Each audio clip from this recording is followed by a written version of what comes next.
François Asselineau et l'UPR ou l'imposture anti-européenne au service de l'opposition contrôlée?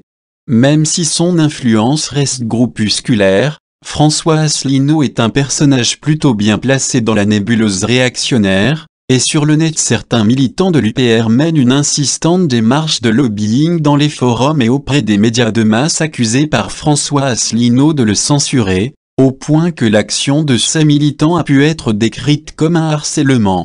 Par ailleurs, l'UPR, n'ayant pas le nombre d'adhérents suffisant, ni de militants particulièrement dynamiques sur le terrain, s'est totalement investi dans le cybermilitantisme. Asselineau se proclame anti-système et se veut la voix de ceux qui subissent la politique des partis traditionnels, des gouvernements successifs et de Bruxelles. Dans cette énumération de responsables, il en oublie volontairement un, le patronat.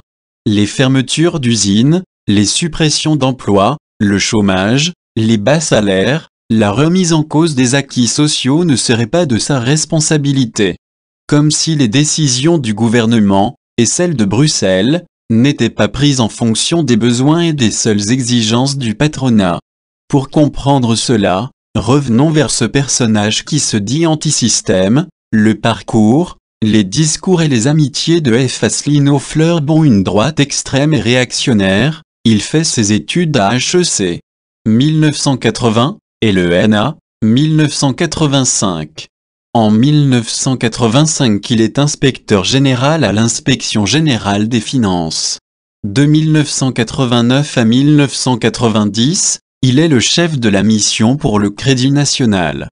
Il a aussi été le président de la Société pour l'analyse économique et financière, SADEF.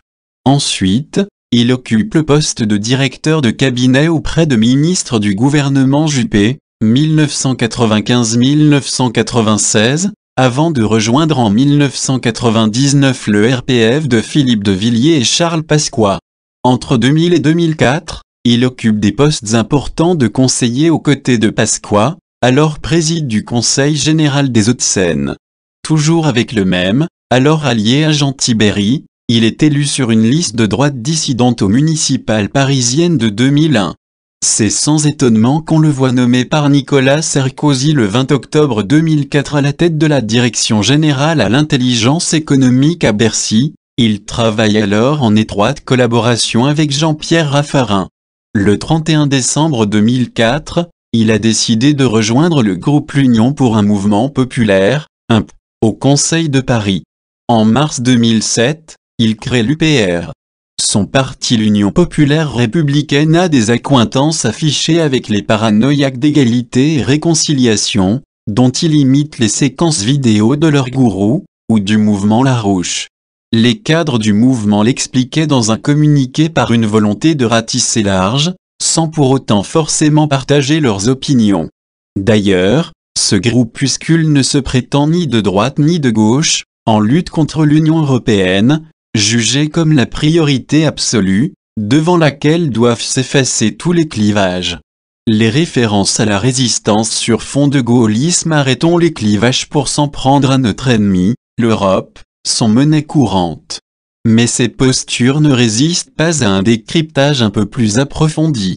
Son idéologie est présente dans la vision qu'il a de l'histoire de France.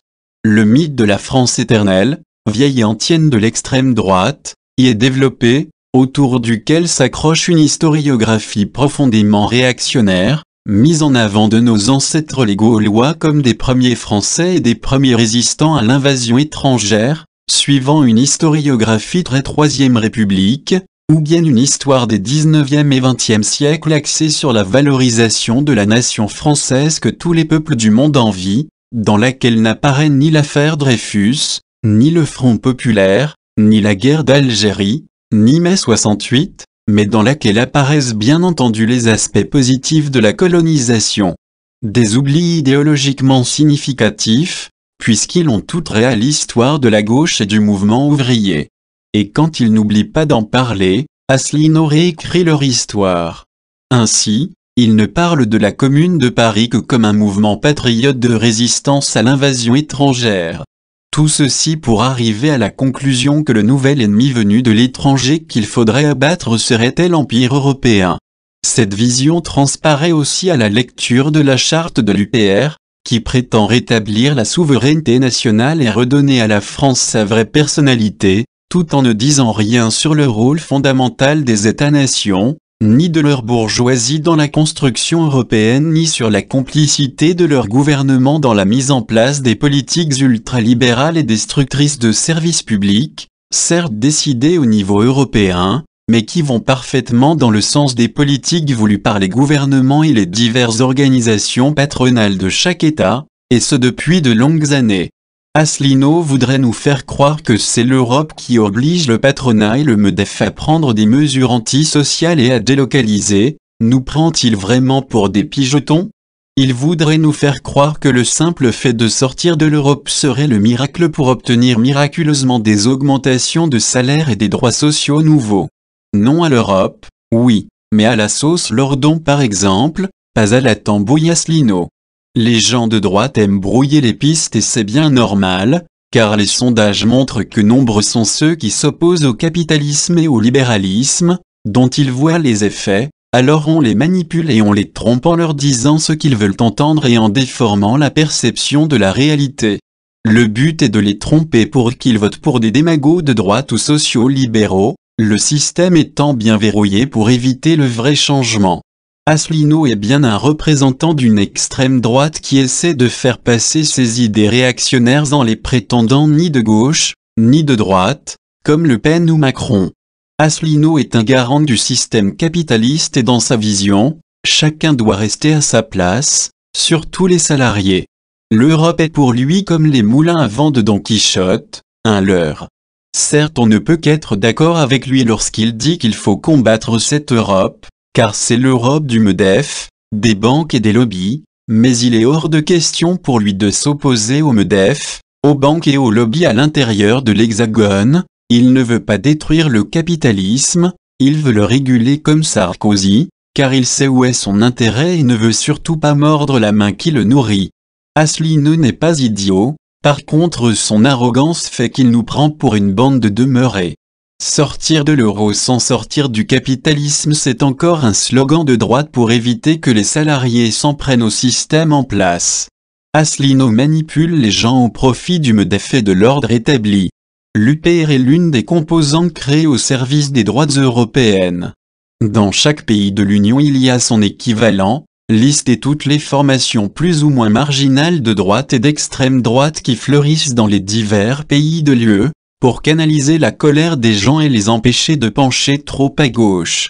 Leur but est que si l'Europe explose, dans chaque pays le capitalisme sera préservé et les affaires pourront continuer, avec comme partenaires les autres capitalistes européens, tout changer pour que rien ne change. Évidemment, l'autre lien de tous ces groupuscules c'est leur anticommunisme primaire, en agitant le spectre du bolchevisme, du stalinisme ou du marxisme. D'ailleurs, leur inculture fait qu'ils confondent tout. C'est vrai que pour donner des leçons de démocratie ils sont très forts, alors que dans leur groupuscule, le gourou est en principe nommé à vie. Sur Internet, les partisans de l'UPR font passer un message bien rodé pour appâter le chaland. Le programme de l'UPR, c'est un copier-coller de celui du CNR, fortement inspiré par feu le PCF, du temps où il défendait la France et les Français, avant de devenir, lui aussi européiste. Quant à la question de savoir pourquoi on ne les voit jamais dans les luttes, ou en soutien des ouvriers en grève, là aussi la réponse est toute prête, non, ce n'est pas parce qu'ils ont peur de s'opposer au patronat et au capital, non, mais plus simplement parce que, l'UPR préfère s'attaquer aux causes qu'aux conséquences. Les causes sont les traités européens.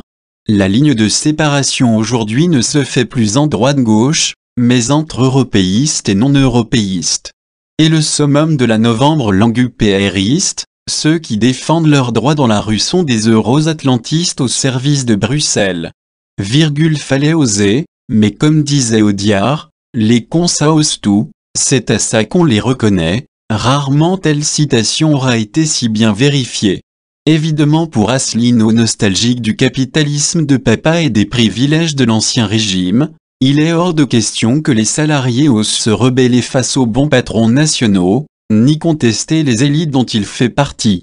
Dormez braves gens, Asselineau et l'UPR veillent sur vous.